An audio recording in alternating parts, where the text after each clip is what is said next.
Marry me. Inside the smoke-choked silver dollar saloon, the wild proposal struck the room silent. Eliza Freeman, a black woman once raised as a fine lady, now branded ruined after a public disgrace, stared at the dust-worn cowboy she had met only an hour before. Nathaniel Carter, drunk on whiskey and lamplight, had spoken an impossible vow. Laughter roared through the crowd, sharp with mockery. Yet Nathaniel only tightened his grip on Eliza's hand, drawing her close as if to defy the world itself. And Eliza, caught between whiskey haze and hollow despair, gave the faintest nod. Was her yes born of liquor, or from the sudden flame that had kindled in her heart? The Crystal Palace saloon had never blazed so bright. Lamplight struck 100 cut-glass goblets, scattering diamonds across the white-draped tables, while a violin's lilt tangled with the laughter of Colorado's wealthy.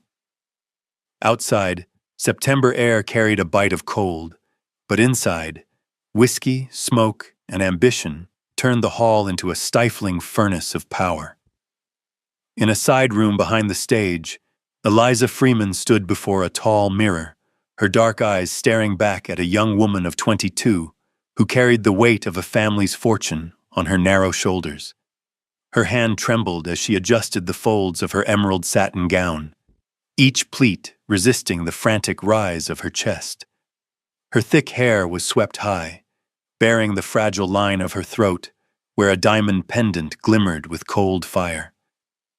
"Hold still, child," her mother, Ruth Freeman, murmured, her voice both tender and severe. She turned the clasp so the jewel lay square at her daughter's collarbone. "This chain has passed through 3 generations of Winslows. Tonight you wear it as their heir. Remember, when this engagement is sealed, no one will dare look down on the Freemans again." Eliza nodded faintly, though the eyes in the mirror looked frozen. None of the brilliance belonged to her. Only the hand hidden in her skirts quivered, clutching fabric as if it were something real. The door swung open. Ezekiel Freeman strode in like a man who had conquered life itself. Dressed in black, smile radiant, he gripped his daughter's shoulder with a hard hand. "Perfect. You are my pride, Eliza. Tonight, all Colorado will see the Freemans as a force to reckon with. Victor Hale commands 40,000 acres. We hold 30. Joined, none will surpass us." His words weighed heavier than the diamond. Eliza drew breath, but only emptiness filled her chest. Ruth clapped her hands briskly. "Come, the guests are waiting." Victor is before the altar with the minister from Denver. Music swelled as Eliza stepped out. 100 eyes turned toward her, some admiring, others cool with calculation. Her gown swept the polished boards, graceful to all who watched, yet each step burned beneath the satin. She reached the altar. The minister shifted uneasily, glancing at his pocket watch. The space beside him lay empty. Eliza halted. Her heart thundered as her gaze searched the crowd. Victor Hale, tall, broad-shouldered, the man whose smile once promised safety, was nowhere to be seen. A stir rippled through the room, growing sharp. Ezekiel's face darkened. His jaw tightened as he muttered low, "Where is he?" Ruth leaned close, her whisper trembling. "His train must be late." Stand tall. Smile 20 minutes, then 30. The orchestra faltered, fell silent. Dresses rustled, chairs scraped, voices swelled from restlessness to confusion. Eliza forced her chin high, though beneath her skirts her fist whitened with strain. Then the double doors slammed open. The sound cracked, like a rifle shot, silencing the hall. Victor Hale entered. Tall, handsome, shoulders squared with pride. But he did not walk alone. On his arm hung a woman with shining brown hair and a scarlet gown, her laughter spilling into the air. Gold from the chandeliers gleamed on a new wedding ring encircling her finger. Eliza's breath lodged in her throat. Her gaze locked on the clasp of their hands, unable to move. Victor stopped mid-hall, his drawl sharp and steady. "Forgive my lateness. There was business to attend." He lifted the woman's hand high. "Allow me to introduce my wife, Mrs. Hale. We were married this afternoon in Denver." The hall erupted. Women gasped. Men barked cruel laughter. Charles Hale, Victor's father, was nowhere to be seen, but it hardly mattered now. Ezekiel Freeman's face drained of color. His hand slipped from Eliza's shoulder to her necklace, squeezing so hard it nearly snapped. Ruth clasped her palms together, choking a prayer that could change nothing. Eliza did not move, yet within her, the world collapsed. Victor's words cut like steel. "Your daughter is too soft, Freeman. I need fire. I need iron. She is nothing but silk under the sun." The whispers struck like arrows. Left at the altar. Her honor's gone. Who would want her now? The chandeliers still blazed. The violin still lay idle on its chair. But the night had turned into a funeral for the Freeman name. Eliza's hand clutched her gown until it shook. In the eyes of the crowd, she felt stripped bare, consumed. The necklace around her neck weighed like chains, and as Victor led his new bride out, each strike of his boots echoed like laughter, driving home the truth. Tonight was not merely the ruin of an engagement. Tonight, her old life was erased. Eliza stood frozen as whispers swallowed the crystal palace. Her face was carved in stone, yet her heart pounded so violently it threatened to break her ribs. Her father, Ezekiel, lingered only a moment. His jaw clenched, his voice a low growl meant for her alone. Useless. Then he turned his back, leaving her to the crowd. Her mother, Ruth, collapsed into a chair, trembling hands hiding her face behind a damp handkerchief. Her sobs mingled with scraping chairs, rustling gowns, and words sharpened to blades. Damaged goods. Who would marry her now? Why would Victor waste his time? The hall, once a cathedral of Freeman glory, had become a public gallows. Eliza tried to breathe but found no air. Her heels struck the polished floor, each step hollow, carrying satin and shame together. The great doors opened. Night air swept in, September cold, sharp as knives. Eliza walked out without looking back.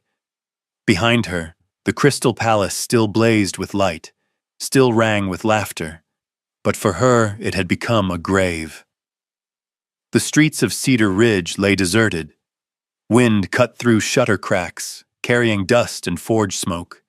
Lanterns burned low outside shuttered shops, casting tired gold across the boards. Her emerald gown, once envied, now dragged heavy with dirt and ash. A heel caught in a crack, nearly sending her sprawling. She braced against the chill of a brick wall. For a heartbeat, she longed to collapse into her mother's arms, but her father's voice rang louder. Useless. Tears threatened. She swallowed them. To cry would confirm what they said, that she was weak, soft, silk without steel. She bit down hard and pushed forward, the broken shoes holding her upright as though they bore her pride as well as her weight. At the end of the street, another glow appeared. Dull, yellowed, smoke curling into the air. A weathered sign creaked. Silver Dollar Saloon. Nothing like the polished palace she had fled. This place sagged with neglect, its windows blackened, its paint peeling. Rough laughter and the pounding of fists on tables spilled into the night. Eliza stopped at the door. A black woman in a torn silk gown stepping into a den for cowhands, drifters, and the damned. It was to throw away the last shreds of reputation. She let out a bitter laugh. What reputation? Tonight, it had been buried. The batwing doors groaned open. Smoke choked her lungs, thick with sweat, whiskey, and stale tobacco. Banjo strings twanged and snapped. Men shouted over mugs and dice. Heads turned when she entered, some eyes gleaming with crude curiosity, some with whistles. Most turned back to their drinks. She reached the bar. Each step was a stumble into foreign soil. Her hand met the scarred wood, its roughness more honest than satin. The barkeep, broad-shouldered with a gray beard and eyes like stone, raised a brow. Not often we get your kind here. What'll it be? Eliza lifted her chin. Her voice rasped, but did not waver. Whiskey. Strongest you've got. The man paused, then smirked faintly and poured 3 fingers into a chipped glass. She laid down a coin, her hand trembling, but when she lifted the drink, no one saw.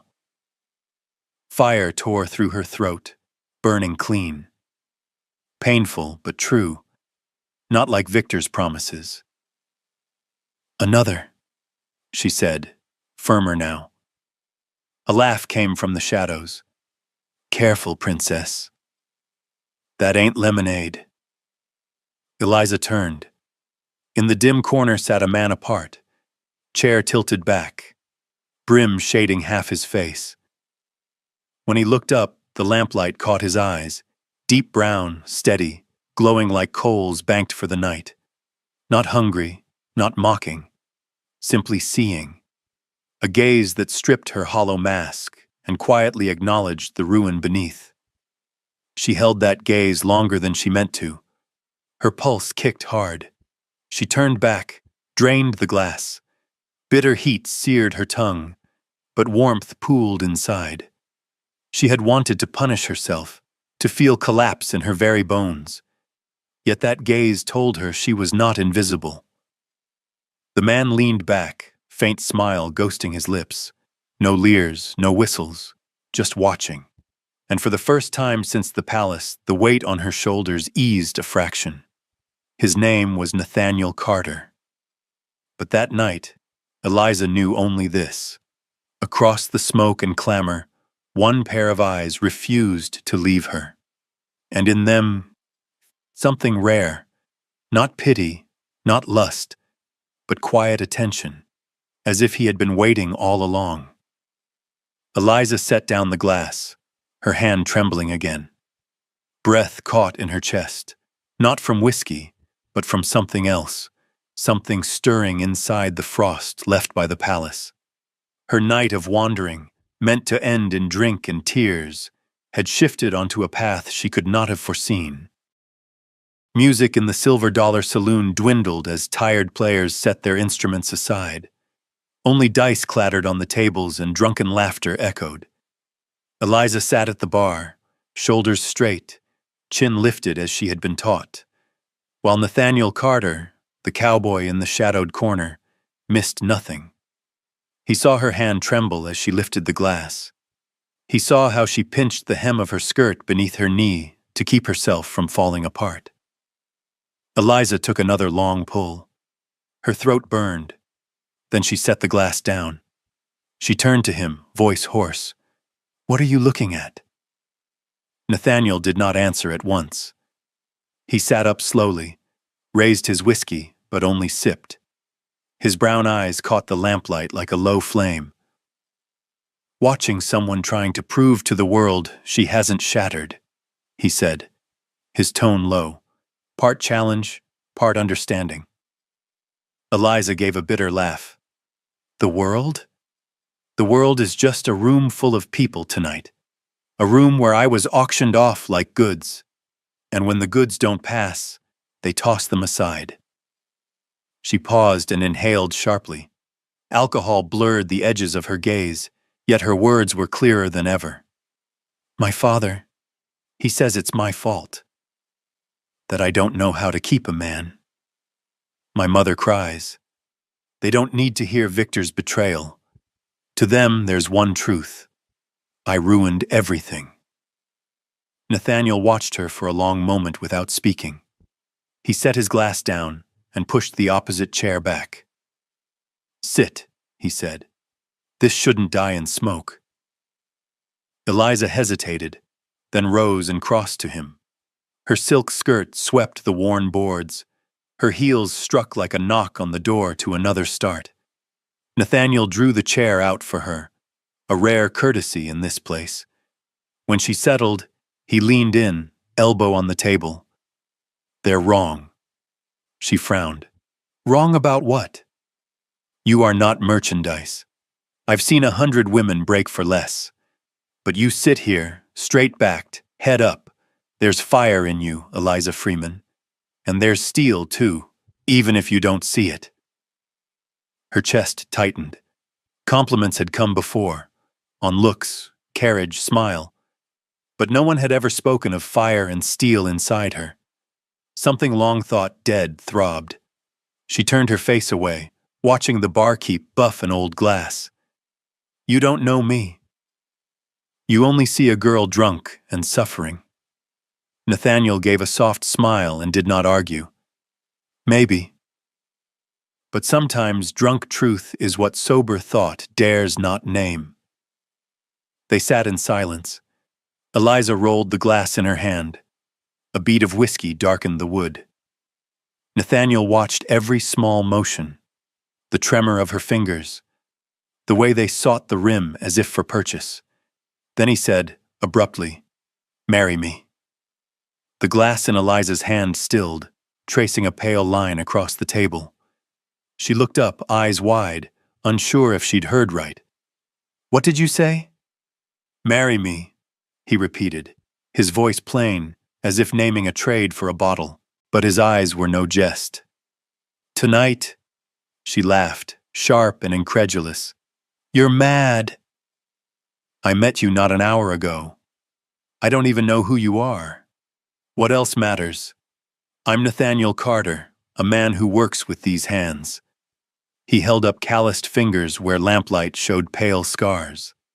"I have no wide acres, no name, but I give a promise. I will treat you better than Victor Hale ever dared dream. When I look at you, I see worth beyond any contract." Eliza shook her head, forcing a hollow smile.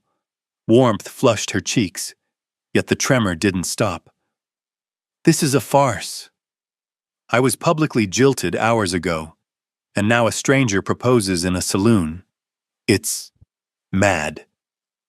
"Yes." Nathaniel's thin smile lingered. "But sometimes madness is the only choice when sense delivers hell." Eliza stared. Her mind filled with her father's voice, her mother's sobs, the whispers, damaged goods, the message that she held no value, that every door had slammed. Yet Nathaniel's gaze, sincere, not pitying, offered an exit. It made her, for the first time in years, feel seen as a person, not a burden. The moment stretched taut.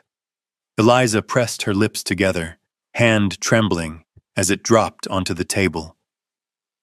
"If I say yes," she whispered, voice barely there. Nathaniel did not blink. "Then tonight will not be the night you are buried. It will be the night you begin again." With me whiskey spun in her head, despair from the crystal palace pressed down. She closed her eyes for a beat, then opened them. "All right," she said, throat thick. "Yes." A slow smile crossed Nathaniel's face. No triumph, only the look of a man who had found what he wanted. He nodded once like a promise. The bartender glanced up, eyes wide. A few drunks nearby muttered, then burst into laughter.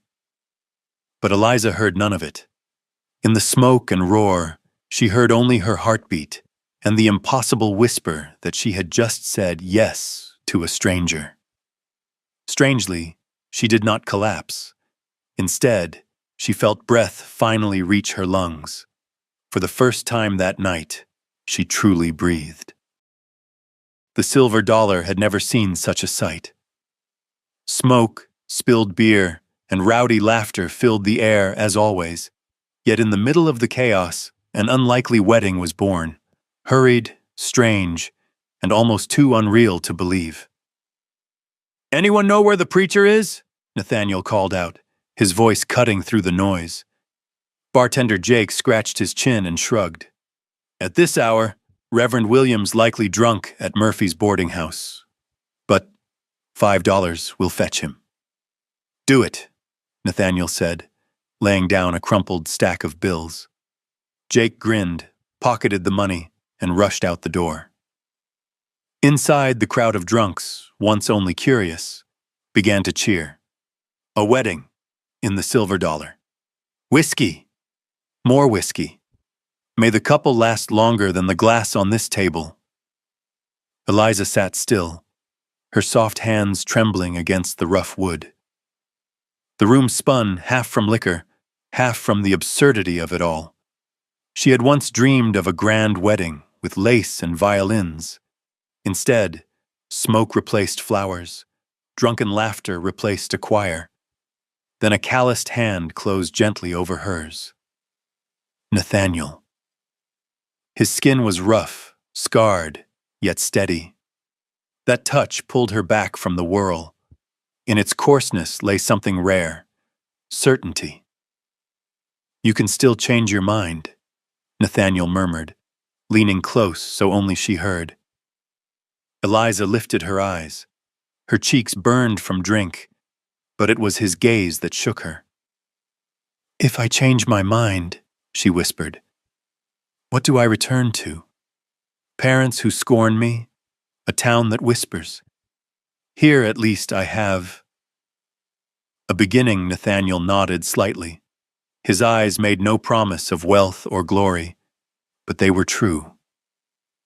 And in that truth, Eliza breathed easier.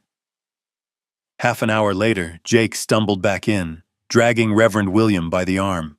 His shirt buttons were mismatched, his breath heavy with liquor, but he clutched a worn Bible to his chest. "Wedding, eh?" he muttered, then brightened at another $5 bill. "All right, let's do it." A circle formed. The crowd pounded tables, stomped boots, and sang off-key wedding tunes. A few cowboys threw peanuts in place of flowers. Reverend William swayed in the center, voice slurred. "Dearly, beloved, gathered here." Eliza bit her lip to keep from laughing bitterly. This was her wedding. Truly. Nathaniel squeezed her hand harder. She looked down at the contrast, his rough, work-hardened palm against her pale, trembling fingers. Two worlds bound by a vow. "Do you, Nathaniel Carter?" The preacher squinted at his Bible in the dim light. "Take this woman, Eliza Freeman, to be your wife, to love and to hold, in sorrow and in joy, until, the Lord calls you home." The room roared with laughter. Nathaniel did not laugh. He looked straight at Eliza, eyes alight, voice firm. "I do." A shiver ran through her body. Then her turn. "Do you, Eliza Freeman, take Nathaniel Carter to be your husband, faithful and caring, in sickness and in health, in poverty and plenty, until death parts you?" Eliza's throat was dry. This was the edge. A no would erase everything. Yet above the drunken shouts and smoke, she felt his rough hand never loosen. "Yes," she said, her voice trembling yet clear. The saloon erupted. Glasses flew, whiskey spilled, cheers thundered. Reverend William nodded, shut his Bible clumsily. Then, "I pronounce you man and wife. Now, kiss." Before she could think, Nathaniel leaned in. Not greedy, not fevered, just steady hands lifting her face, holding her trembling features. His lips touched hers, warm, tinged with whiskey, yet so gentle it stole her breath. their first kiss. The room exploded with stomps and whistles, but Eliza heard none of it. The world shrank to the feel of being held, being cherished. Her body shook not with fear, but with a warmth that melted the night's cold humiliation. When they parted, Eliza's breath came quick, her eyes half closed. Nathaniel whispered against her ear, "You are no longer alone, Mrs. Carter." Her heart pounded. That new name, Mrs. Carter, sounded strange but not unwelcome. It was like a door opening. The drunkards kept hollering, throwing bottle caps, singing crude songs. Yet in Nathaniel's arms, Eliza felt something she had never known. Safety. This wedding was nothing she had dreamed. Filthy, rushed, wrapped in smoke and laughter that mocked. But strangely, it was more real than all the lace and roses of the Crystal Palace. And when his rough hand refused to let go, Eliza knew she had stepped into a new life. Not chosen by parents, not for land or ambition, but born of a reckless choice, on a reckless night. A beginning forged in whiskey smoke, yet it was hers. Dawn light crept through the narrow crack of the shutter, pale gold and cold, brushing across Eliza's face. She startled awake, heart hammering. A low pine ceiling above her, smoke lingering in the air. The distant crow of a rooster. None of it belonged to the wide, satin-draped chambers of Freeman Hall. For a moment she could not place herself. Then memory rushed in. Crystal Palace, the humiliation, smoke in the silver dollar, a rough hand holding hers, hurried vows, the first kiss. Fragments blurred by drink, yet one thing clear. His lips on hers, gentle and certain. She bolted upright, tugging the coarse blanket, only to see Nathaniel Carter lying beside her. His shirt lay open, chest broad from years of work, his hair in disarray, dawn striking his sun-darkened skin. Eliza's breath caught. Never had a man lain so close. She pulled the blanket to her throat. Her voice shook. How did we... Nathaniel stirred, half opened his eyes, and smiled faintly, voice husky with leftover whiskey. "Morning, Mrs. Carter." He stretched, tugged her lightly toward him. The scent of pine, leather, and man closed around her. "Nothing happened," he said, raising a hand before she could stammer. "We wed, we kissed, then fell asleep in the wagon. I carried you here." That's all. Eliza closed her eyes, relief breaking in a sigh, yet tremors lingered. That kiss, the last memory before darkness, was proof that something had already shifted. She rose slowly, taking in the cabin. Low roof, walls of rough boards split in places, a bare table with 2 chairs, a cold stove in the corner. Smoke clung to everything. No velvet curtains, no Persian rugs, no silver candelabras. This was his world, poor, plain, but real. Her gown was wrinkled, hem torn, and caked in dust. She brushed her hand over the wall, cold, splintered. The feel unnerved her, as though she had touched a life she'd never known. Nathaniel sat up, pulling on his shirt. His voice was calm. "I know it isn't easy. You're used to velvet walls. Here there's only wood, smoke, and my hands. But if you'll give me time, I'll show you a home can be built from more than gold." Eliza turned, eyes wavering. "You think I can live here? I've never lit a stove, never washed clothes, never milked a cow. I know nothing." He stepped closer. She retreated half a pace, but he stopped, gave her space. "Then I'll teach you," he said quietly, slowly. You don't need to be anyone but yourself. Her lips trembled. No one had ever said that to her.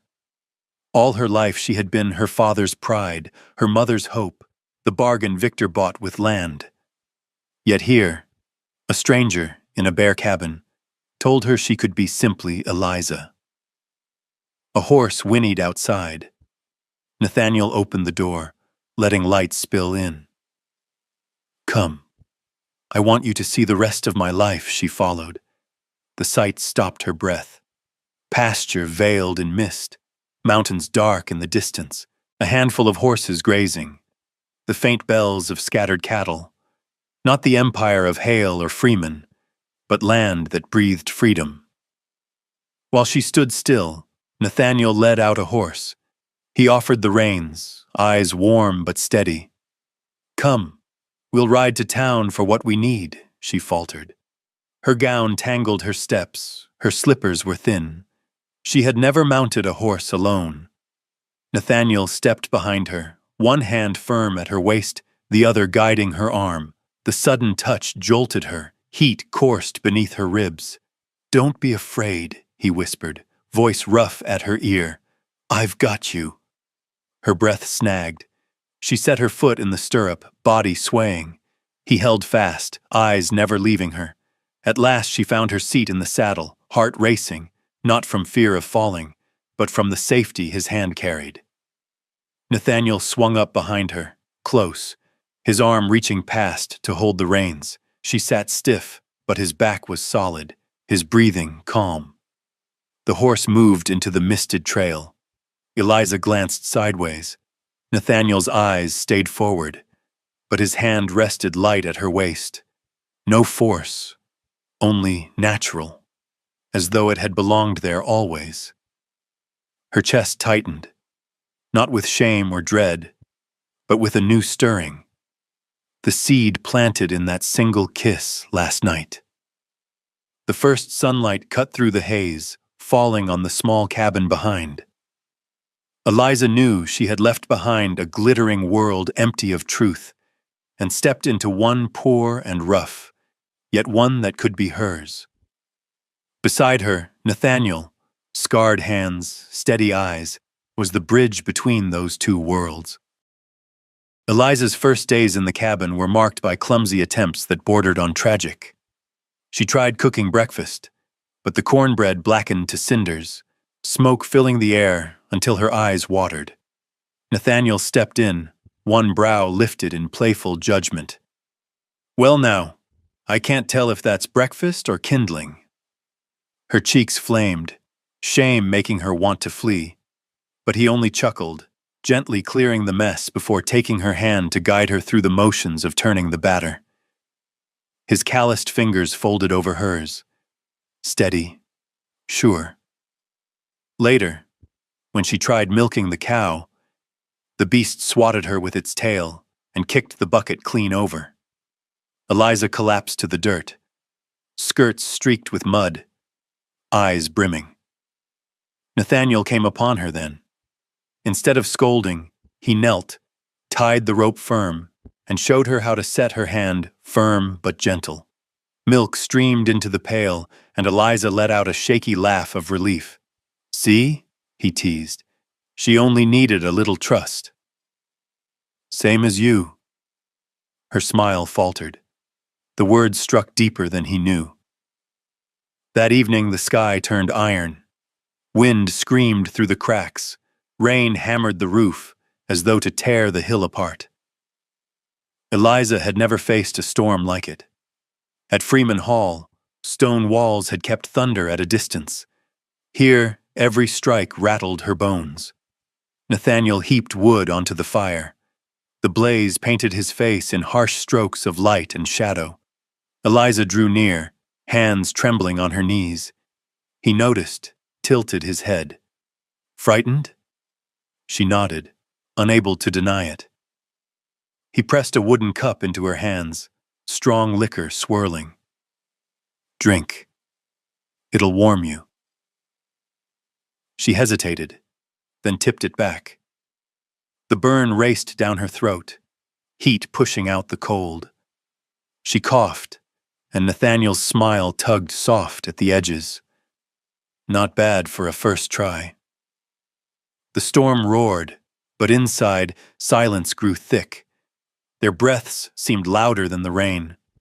Eliza raised her eyes to him, finding them steady, touched with something gentler than she expected. Her hand twitched, brushing against the back of his. He didn't move, though his gaze burned hotter. In the haze of whiskey, she reached up, fingertips tracing the rough line of his cheek. His skin was coarse, sun-darkened, but warm. Her voice broke into a whisper. Why did you choose me?" Nathaniel's eyes held hers. "Because I see what this town is blind to, the fire and the steel beneath all that silk. You're not weak, Eliza. You're stronger than most men who swagger out there." The words tore through her defenses. For years, she'd been measured only by beauty and dowry. No one had spoken of her strength. Suddenly she leaned in, brushed her lips against his, fragile, trembling. Then she pulled back with a shy, uncertain smile. Nathaniel caught her hand, voice gone low. "That all? Not near enough." He drew her closer, his arm circling her waist. This kiss was fierce, breath tangled with whiskey, no distance left between them. Eliza gasped, chest rising hard against the tight bodice of her gown. Her hands pressed against his chest, sliding up to the heat beneath coarse cloth. Buttons slipped free, each sound sharp in the hush, doors opening one by one. Nathaniel paused, eyes shadowed, but her gaze, trembling yet sure, pulled him forward. His lips crushed hers, her body yielding, melting. Her back met the thick rug before the hearth.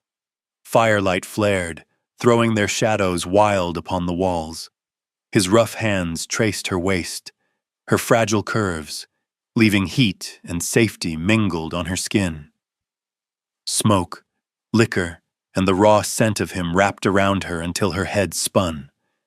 She closed her eyes as his breath grazed her throat, searing as flame. Eliza shivered, not from fear.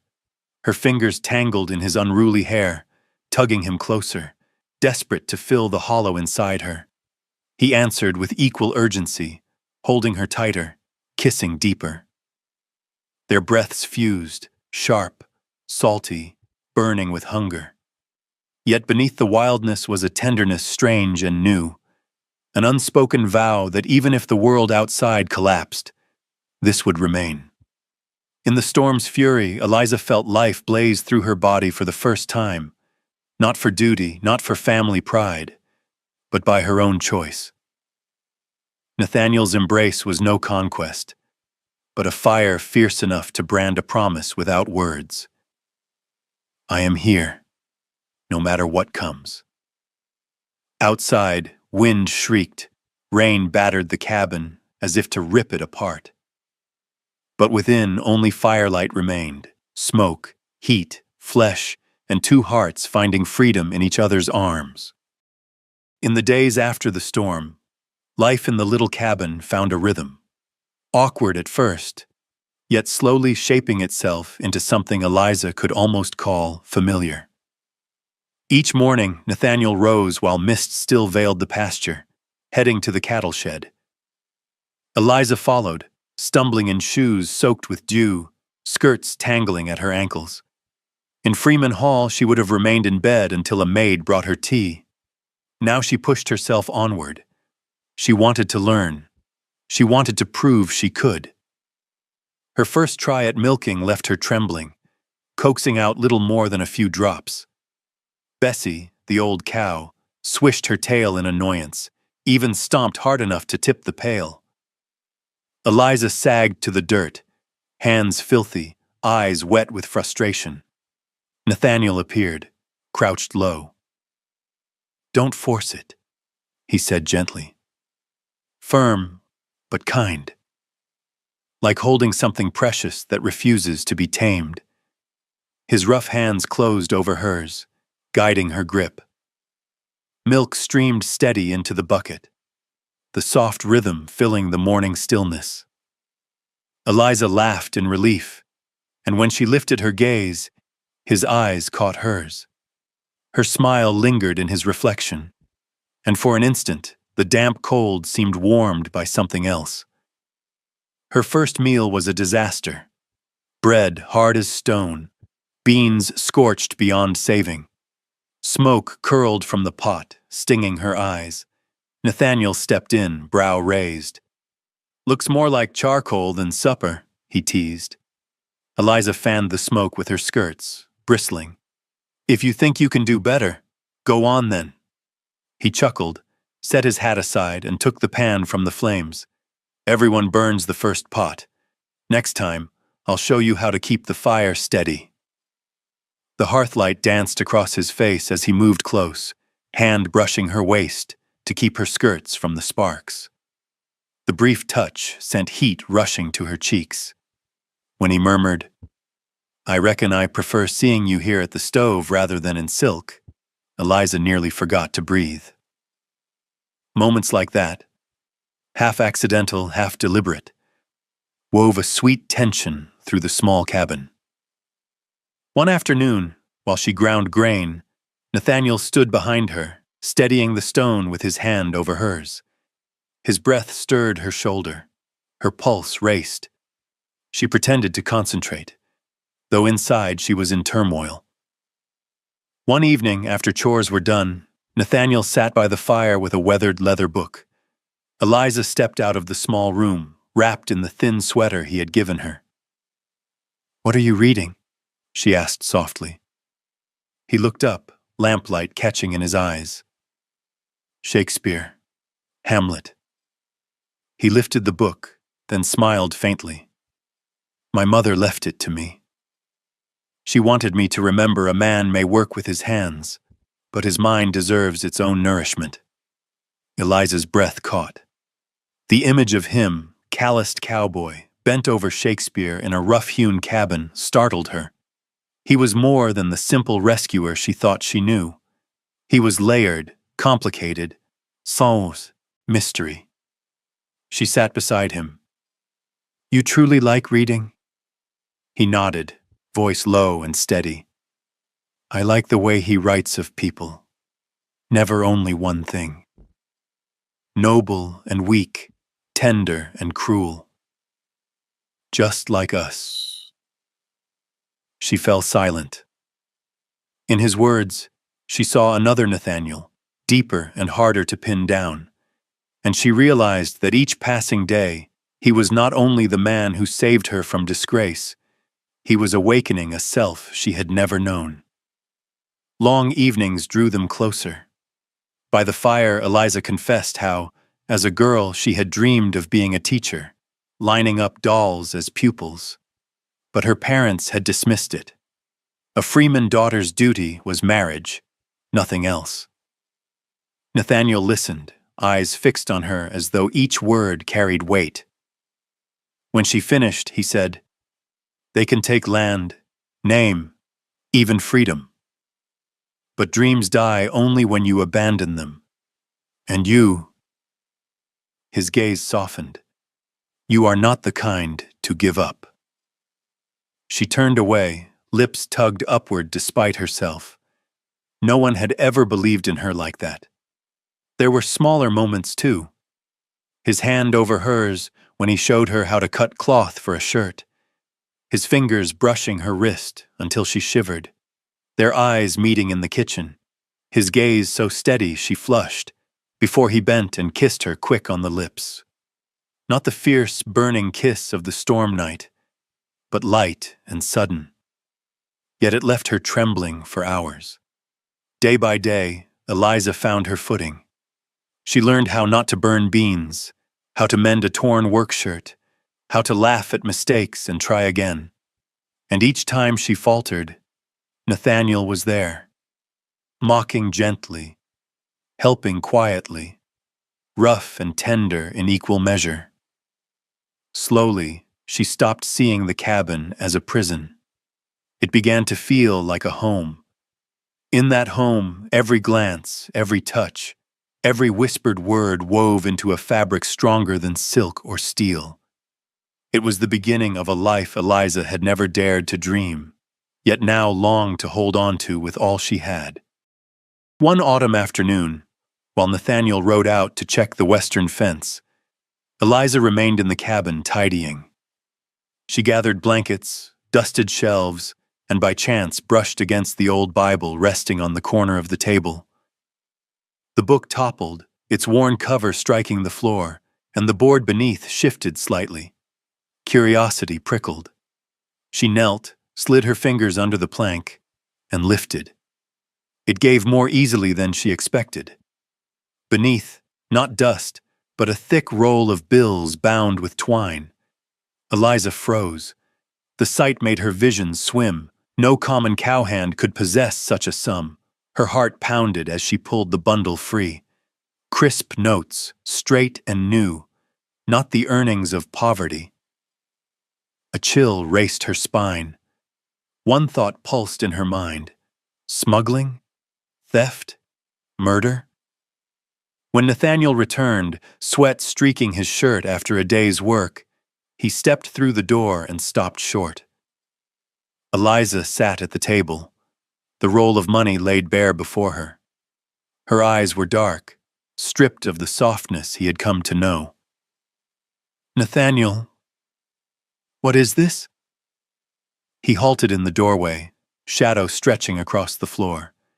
His gaze flicked to the money, then to her face. In an instant, warmth drained away, replaced by something guarded, unfamiliar. "It isn't your concern," he said slowly, his voice weighted like lead. Eliza leaned back, bitter laughter covering her trembling. "Not my concern. I'm your wife. I share this roof, this bread, this life, and you tell me it isn't my concern?" Nathaniel set his hat on the table but did not sit. "You only need to trust me. The money is clean, enough for us to live safe. Trust." Her voice cracked. "Since stepping into this cabin, I've done nothing but trust. Trust that you wanted a marriage.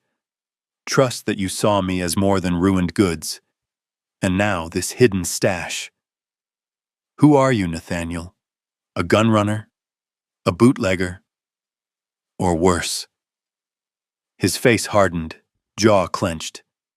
"Don't push too far, Eliza." "Then explain," she burst out, throat tight. "Just one word of truth. I've lost everything. Family, name, honor. You're all I have left, and now even you are a secret I cannot grasp." Silence. Nathaniel's eyes stayed on her, dark and fathomless, his quiet pressed heavier than a confession of guilt. Her knees shook. The fire popped in the stove, mocking the void between them. Her whisper broke. Every word weighted. "You don't trust me enough to speak the truth. Then how am I to trust you?" His hands balled into fists, veins taut. "When the time comes, you'll understand." She gave a hollow laugh, tears rising. "When? When I see you hanged in town for smuggling? Or when some man comes to our door to claim your life?" Nathaniel yanked the door open and strode into the night. His broad back vanished into darkness. For 3 days, the cabin drowned in silence. Eliza worked quietly, sweeping, cooking, mending, yet no laughter broke her lips. No stray remark drew a chuckle from him. She watched from the window as he split logs barebacked in the sun, but did not step outside. He came in at dusk, left his hat on the table, but avoided her eyes. Their words shrank to necessities. Water's boiled. The cow needs fodder. Rain's coming. Each phrase like a shard of glass cutting through the stillness. At night, Eliza lay with her back to the wall, far from the shoulder that had once been her refuge. Nathaniel spread his blanket on the floor and lay silent. The tiny cabin, once close and warm, now held a gulf wider than any plain. Eliza pressed her eyes shut, but tears slipped free. She had believed she had escaped the hell of the Crystal Palace, that she had found a beginning in his arms. Yet with this secret, unanswered and looming, she felt cast back to the start. Alone, adrift, uncertain if she could ever dare to trust again. On the fourth morning after their quarrel, silence once again ruled the cabin. Nathaniel had left at dawn, axe in hand, his face locked shut, leaving Eliza alone with the hearth and the storm inside her mind. She moved through her chores like a machine, dusting shelves, folding clothes, but her thoughts circled endlessly around the roll of money hidden under the floorboards. Who was he? Why the secrecy?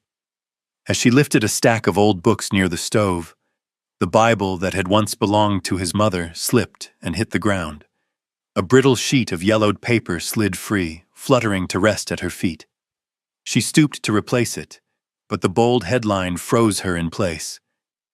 Heir to Harrington fortune disappears. The clipping was aged, but the print still sharp. Eliza's fingers trembled as she unfolded it. Nathaniel Harrington, age 26, only son of the late ranch baron Charles Harrington, has abandoned his inheritance of $2 million and vanished. Sources claim he was disillusioned with a life of wealth and status, declaring he wished only to know if anyone could love him for himself, not for his fortune. Eliza sank into a chair, clutching the page. The scattered pieces began to fit. The hidden money, the way Nathaniel sometimes stared into distance, the guarded depths in his eyes. He wasn't a smuggler, not an outlaw. He was the heir to a vast fortune, who had chosen to live as a common man. Relief and fury warred in her chest. Relief that he wasn't criminal. Fury that he had kept her in the dark, left her doubting, forced her to endure sleepless nights haunted by fear that her trust had been misplaced. The door swung open. Nathaniel entered, shirt dark with sweat, sun and dust clinging to him. Eliza sprang up, the clipping trembling in her hand. "What is this?" Her voice shook, sharp as steel. His eyes flicked to the paper. For an instant she caught resignation there. He set the axe down slowly, stepped closer. "So you found it. How long did you plan to keep this from me?" Her hands quivered. "I thought you were a smuggler, a criminal. I lay awake, terrified, while you stayed silent." Nathaniel faced her squarely, voice low. "I didn't want you to love a name, or a fortune, or a legacy. I wanted you to love this man, the one who mends fences beside you, who cooks a meal, who listens when you speak of childhood dreams." "But you deceived me!" Eliza's tears broke free. "You let me believe the worst of you." "Is that what true love does?" His fists tightened, then slowly unclenched. He stepped nearer. "I was afraid, Eliza. All my life, every gaze turned toward me was weighed with Harrington wealth. I walked away only to find someone who would see me plain. I found you, but I was a coward, too fearful to speak the truth." Her eyes, wet and burning, held his. "Do you think I care for money? After all I've lost? My honor, my standing, my family? I only need one place where I can be myself." Nathaniel faltered. His hand rose, resting on her shoulder, trembling. "Then forgive me. I was wrong not to believe you strong enough to bear the truth." She lifted her gaze, tears glinting in the shaft of afternoon light. For the first time since the stormy night, she saw fear in him, not of losing land or legacy, but of losing her. The anger within her cracked. She stepped forward, pressed her face to his chest. His arms closed around her, fierce, as if letting go would shatter them both. "I was not wrong to choose you," she whispered, voice breaking. Nathaniel bowed his head into her hair, words rough with feeling. "I love you, Eliza. For the first time in my life, I dare say it. I love you not because you are my wife in name, but because you are you, the woman who held her head high through disgrace, who laughed with mud on her hands, who touched the best in me that I'd forgotten." Eliza closed her eyes, the last tears falling. Against his chest, she heard his heartbeat steady, honest, unshakable. His embrace was not to shield a fragile girl, but to confess a truth. They needed each other, as flame needs air, as steel needs fire to be forged. They stood long in that silence, letting anger, fear, and revelation melt into one. When she lifted her face, their eyes met, no longer strangers, but two souls stripped bare.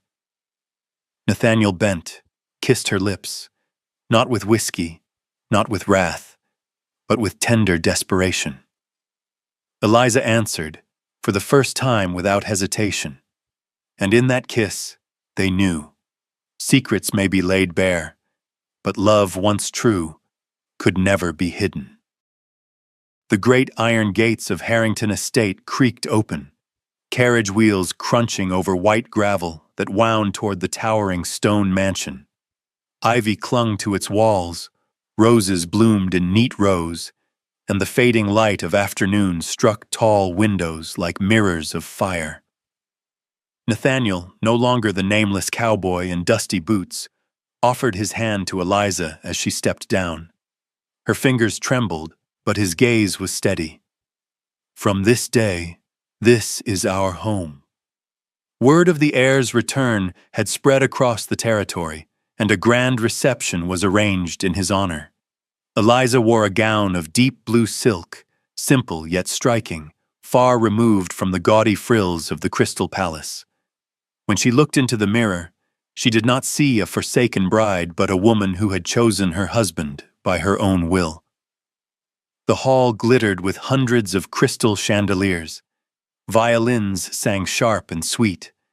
Laughter and chatter rolled like a restless tide, mingled with the scent of wine and lavender. Guests swarmed Nathaniel, eager to greet the man they once thought gone forever. Eliza walked beside him, pride tightening her spine, though unease rippled beneath. Eyes followed them, curious, doubtful, some even envious. Then, across the throng, a familiar laugh cut through the music like a blade. Victor Hale. He stepped forward from a circle of merchants, polished as ever, arrogance painted on his smile. His eyes widened for an instant at the sight of Eliza, then gleamed with cruel delight. "Eliza Freeman," he drawled, bowing with mock grace. "I thought you vanished after last year's little mishap, and yet here you are, in a hall of splendor. Tell me, have you found yourself another wealthy man to cling to?" A hush swept through the room, whispers rising sharp as thorns. Damaged goods, the broken engagement, the disgrace. Eliza froze. The memory of Crystal Palace surged back. Blinding lights, mocking laughter, her trembling hand clutched around satin skirts. For a breath, she feared her knees would fail her again. But Nathaniel's grip tightened, pulling her close. His hand claimed her waist with firm resolve. He turned toward Victor, his voice deep, carrying through the hall. "She is not seeking another wealthy man. She is my wife's." Silence crashed over the gathering. Victor barked a short laugh, though his voice cracked at the edges. "Your wife? You mean to tell me she managed to snare the Harrington heir himself?" Nathaniel's mouth curved, cold as steel. "No, Eliza snared no one. I chose her, Out of 1,000 faces that saw only my fortune, I chose the woman with fire in her heart and steel in her eyes. Eliza lifted her chin. She did not flinch. Her dark eyes, once drowned in shame, now burned with quiet pride. Sliding her fingers between Nathaniel's, she held fast, declaring without words, "I am his wife. I stand here by right, not by permission." Victor's smirk faltered, color rising hot in his face. Around him, whispers shifted, tone. No longer scorn, but awe, envy, reluctant admiration. Those who had once mocked Eliza now looked upon her as Mrs. Harrington. His mouth opened as if to retort, but nothing came. He lowered his glass, retreating into the crowd with humiliation staining his cheeks. Music swelled again, though its notes sounded different now, as though the entire hall had bent to a new order. Nathaniel bent low, whispering against Eliza's ear, his words for her alone. "You will never bow your head again." Her hand squeezed his, tears rising but her smile breaking through. In the mirrored glass along the wall, she caught her reflection, not a discarded bride, not trembling satin under cruel laughter, but a wife standing tall, claimed by the man she chose, seen by the world at last for who she truly was. Harrington Estate, once only a name on a yellowed newspaper, had become Eliza's true home. The ivy-clad stone walls, the endless corridors lit by golden lamps, had at first overwhelmed her. But with Nathaniel's hand in hers, every cold chamber held warmth. Every shadow carried light.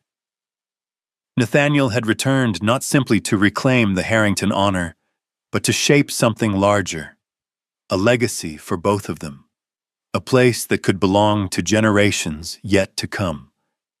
And Eliza, after months of doubt and heartbreak, at last saw her place, not as a wife hidden behind him, but as a partner walking at his side. That spring, they began to expand the ranch. Nathaniel hired more men, raised new barns, and brought hardy cattle from Kansas. Yet what filled Eliza with the deepest pride was when he listened, truly listened, to her vision, to build a small school on the southern tract near the creek. "A school for Negro children?" the old overseers scoffed. "It'll be money wasted, sir." Nathaniel gave them no reply. He only turned to Eliza, his eyes steady. "If it is your dream, then it is mine too." So the first bricks were laid, Eliza's own hands pressing them into place. She thought of her girlhood, lining up dolls on a table, whispering lessons by candlelight, dreams dismissed by her parents. Now the dream stood solid in timber and stone, ready to welcome more than her own imagination. On opening day, 24 children crept shyly into the sunlit room, clutching books still smelling of fresh ink. Eliza stood at the wooden lectern, heart tight, as their voices joined in unison to sound out the alphabet. From the back row, Nathaniel watched, silent, pride burning bright in his gaze. Their family, too, blossomed with the seasons. A year after the storm-born wedding, Eliza bore a son. Nathaniel held the small bundle as though the weight might break him, his rough, work-scarred hands trembling. "Name him," he whispered, eyes fixed on the tiny face. "Samuel," Eliza said through tears. "So we will never forget the journey, from a night of shame to this day." The next year brought a daughter. Nathaniel named her Clara, after the mother who had left him the Bible and the love of words. Holding the infant, Eliza murmured, "You will grow in a world where daughters may dream and choose for themselves." The great house filled with laughter. Small feet clattered across oak staircases. Giggles echoed down vast halls once silent. Often Nathaniel sat on the veranda, Samuel perched on his shoulders. Clara cradled in Eliza's arms, while the setting sun spread gold over the fields. At night, when the children slept, they lingered by the hearth, the fire crackling low. Eliza rested her head against his shoulder and whispered, "Do you remember? That storm when we had only whiskey and a pile of firewood?" Nathaniel chuckled, kissing her hair. "I remember. And I know if not for that night, I would not have this life." She lifted her gaze, her dark eyes glowing with pride and peace. She was no longer the woman whispered about behind fans and crystal glasses. She was Eliza Harrington, wife, mother, builder of a dream turned legacy. Years later, Samuel would ride horses across the pastures. Clara would carry books into the very school her mother had built. And Eliza and Nathaniel would stand together, hands entwined, watching the new generation rise. "Legacy is not only land or fortune," Nathaniel said softly. "It is what remains when we are gone. Dreams, love, courage." Eliza squeezed his hand, her heart whispering the words she had carried since the day she chose him. No regrets. 10 years swept by like wind over the prairie. Harrington Estate was no longer merely an inheritance, but a thriving community, where laughter carried across fields and new homesteads rose near the ranch. Eliza sat on the wide wooden porch, her rocker creaking beneath the golden glow of dusk. Her hair, once black as midnight, now bore threads of silver, yet her eyes still burned as bright, deep and proud as ever. Beside her, Nathaniel sat quiet, his sun-browned face lined by the years, his scarred hands steady around a glass of red wine. Before them lay a picture worthy of canvas, barley fields rippling in the breeze, cattle grazing slow and sure, and beyond the grove, the red roof of the schoolhouse Eliza had once dreamed into being. It was no longer a room of 24 pupils, but a beacon for the whole valley, where hundreds of children, black and white together, learned beneath one roof. Hoofbeats thundered from afar, and Samuel appeared, tall, broad-shouldered, the image of his father in youth. He swung from his horse with an easy grace, his grin bright as he greeted them. "I led the men north today. The harvest looks strong. You'll be proud." Father Nathaniel nodded, pride plain in his eyes. "I don't need a bumper crop to be proud, Samuel. I'm proud because you keep your word and walk straight." Eliza's smile softened as she studied her grown son. No longer the swaddled infant she once rocked, but a man who carried his father's strength and his mother's quiet faith. From the back porch, Clara stepped forward, white dress fluttering, a book tucked in her arm. 17 now, with eyes as radiant as Eliza's once were, and her father's calm in her bearing. "Mother, I taught the little ones poetry today. One child recited Shakespeare by heart." Eliza kissed her daughter's hair. "You've given life to the dream I once carried. That is more than enough to make mine complete." As evening deepened, Samuel and Clara drifted off with friends, leaving the porch still save for the two who had begun it all.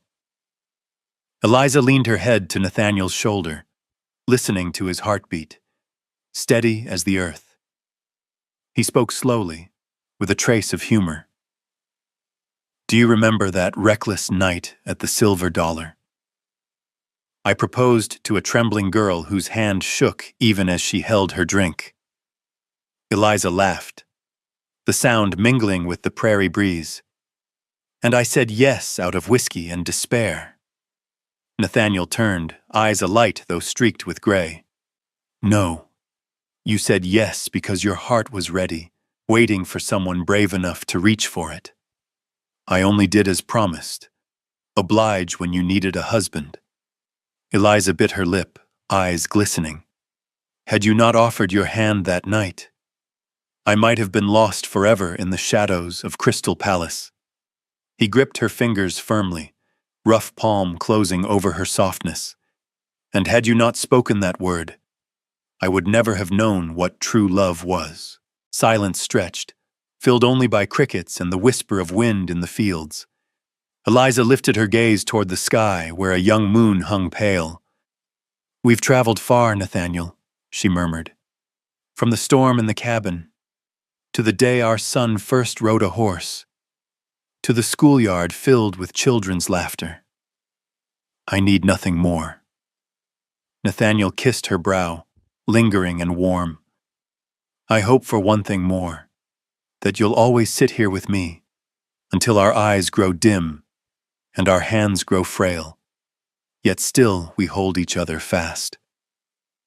Tears shimmered in her smile. She felt the whole weight of their journey, humiliation, despair, hope, and at last, a love beyond denial. Their story, seen from afar, was not a grand ballad. It began with collapse, with a drunken proposal in a smoky saloon, with a storm that left two hearts trembling. Yet from that rubble they built a legacy: ranch, school, children, and most of all, a bond stronger than pride or shame. Eliza's chin lifted, pride unmasked in her eyes. She now understood. True love was never born of chandeliers or gilded vows. It was found in unlikely places: a night of disgrace at Crystal Palace, a saloon clouded with smoke, the hand of a stranger bold enough to reach. And from that single moment, their lives were forever changed. Dear friends, perhaps each of us carries such a memory: a late beginning, an unexpected love, or a dream planted in barren soil that grew against all odds. Share your stories in the comments below. Your memory might become another's courage. And don't forget to like, subscribe, and ring the bell to journey with us through more Wild West love stories filled with echoes and meaning. For love, at any age, always finds its season to bloom.